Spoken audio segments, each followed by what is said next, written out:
Wow. Oh, I shot a little low. There it is. Let's go out at 100. Nailed it.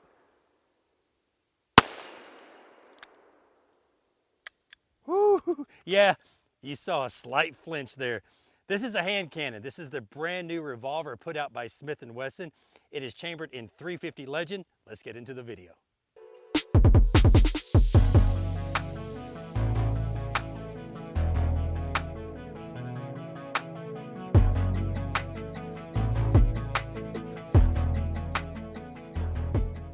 All right, let me take my ears out for just a second and we'll do some more shooting. As I mentioned before, this is the new Smith & Wesson Revolver chambered in 350 Legend. You may have heard the 350 Legend. It is a pretty large caliber, and well, there you go.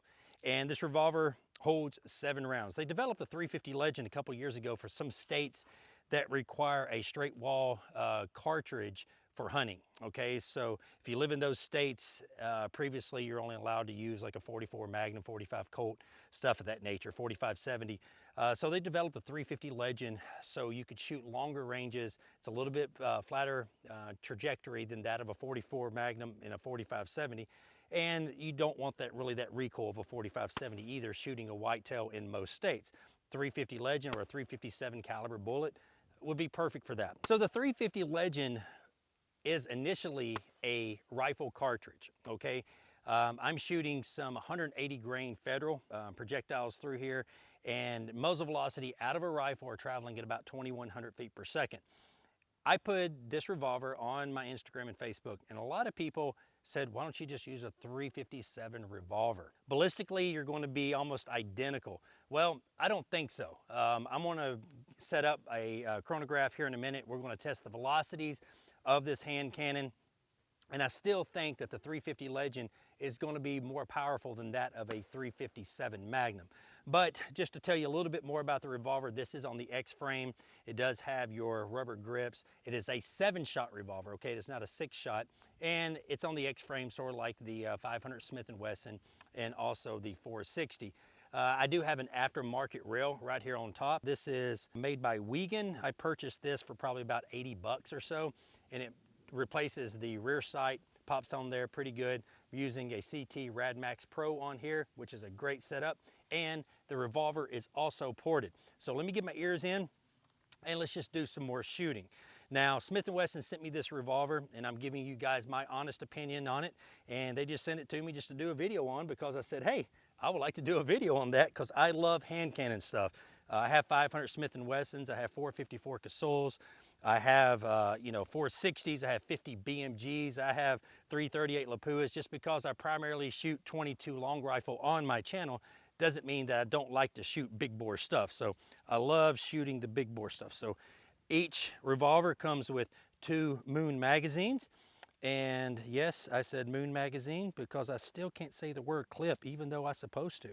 So I hope I didn't like offend a couple of you people by saying Moon magazine.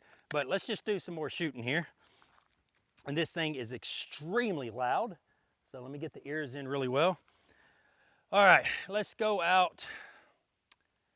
Let's go out on the 60-yard, 8-inch Caldwell plate. Let me see if I can hit it. Nailed it. So I have found out one thing. I could not shoot this revolver very well with open sights. I shoot a lot of open sights, but for some reason the rear sight, I couldn't get it to lower far enough. Everything I was shooting, even though I had it bottomed down, I was still shooting, you know, about 6 inches over my target. So that's why I went with the red dot, and I seem to be a lot more accurate with the red dot. All right, let's go out at 100.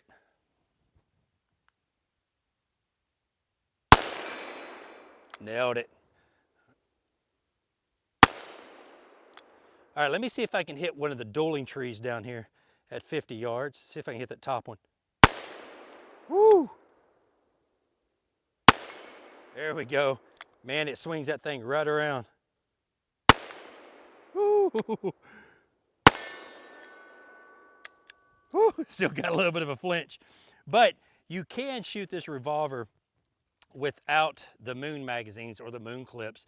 but it's a lot harder to get out. So it's just easier to use the Moon clips in this particular setup. Now, eventually I will high polish this, very, very bright, and I will be taking it deer hunting this year. So, but I'm gonna set up the chronograph. I'm curious of what kind of velocities we're going to be able to achieve out of the 350 Legend, since it was developed for a rifle round out of this X-frame revolver.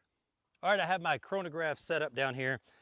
And again, the 350 Legend was developed for a rifle, okay? And we'll be shooting it out of a 7.5-inch barrel revolver. And out of a rifle, they're traveling 2,100 feet per second and 1,762 foot-pounds of energy.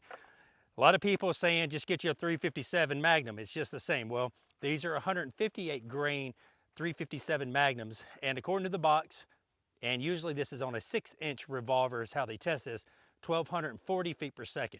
So if this thing is moving faster than 1,240 feet per second, and it's 22 grains heavier than that of a 357 Magnum, the 350 Legend out of a revolver wins. So let's just see what kind of some velocities that we get out of here.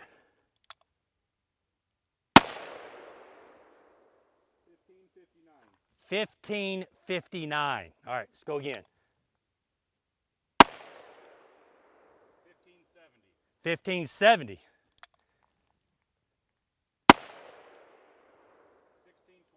1627. So I'm going to average those three numbers up because I can't really do it in my head right now. And for you guys out there that really get off on velocities and ballistics, put in the comments below how many foot-pounds of energy that is on a 180 grain bullet when I tell you the average numbers. So what did we learn? We learned that when you shoot a 350 Legend out of a Smith & Wesson revolver, it shoots around 340 feet per second faster than that of a 357 Magnum. Now I know you can load your 357 hotter. You can even load these hotter if you want to, but I'm talking about factory ammo. You're going to achieve about 340 feet per second faster out of this than you would a 357. So 340 feet per second is quite a bit of difference. That's scooting. And someone put down in the comments, how much foot-pounds of energy is that out of this revolver at the muzzle? So traveling at 1,585 feet per second and a 180 grain bullet, I could do the math if I wanted to, but I want you guys to tell me. So some of you guys love talking about that, and I love talking about ballistics and velocities and everything else. So, all right, let's end the video up with some more shooting. And I will say, this thing does have a big bark, but honestly, the recoil is not that bad at all. I would compare it to a pretty hot 44 Magnum.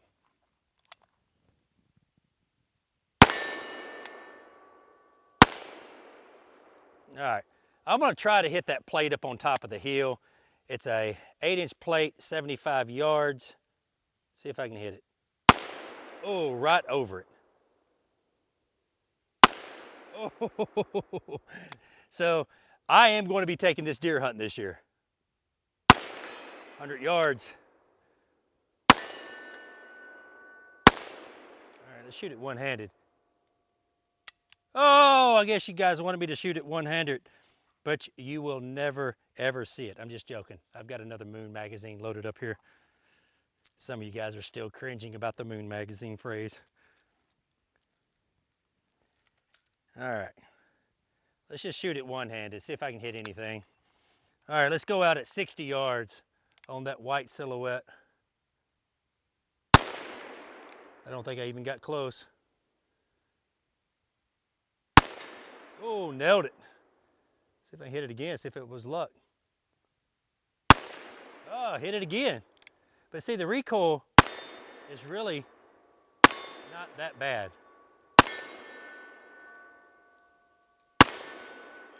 Oh, I'd end up killing it on the last shot. I kept rocking that Caldwell still, and it finally gave up the ghost. So guys, if you're interested in a revolver that, in my opinion, you can shoot longer than that of a 44 Magnum, more accurately, more than the 357 at longer ranges. So I think this is actually the perfect caliber and the perfect setup for small game hunting, medium-sized hunting, sort of like hogs and whitetail deer, out to 100 yards. You saw very easily with the right optic, you know, with this Radmax Pro or any red dot for that matter, and you put in a little bit of time, a whitetail at 100 yards, if you work on your skills, is not out of the question. So I guess this wraps up the video. Guys, thank you very much for watching. If you have any questions whatsoever, put them in the comments below. Until next time, y'all be safe and keep plinking.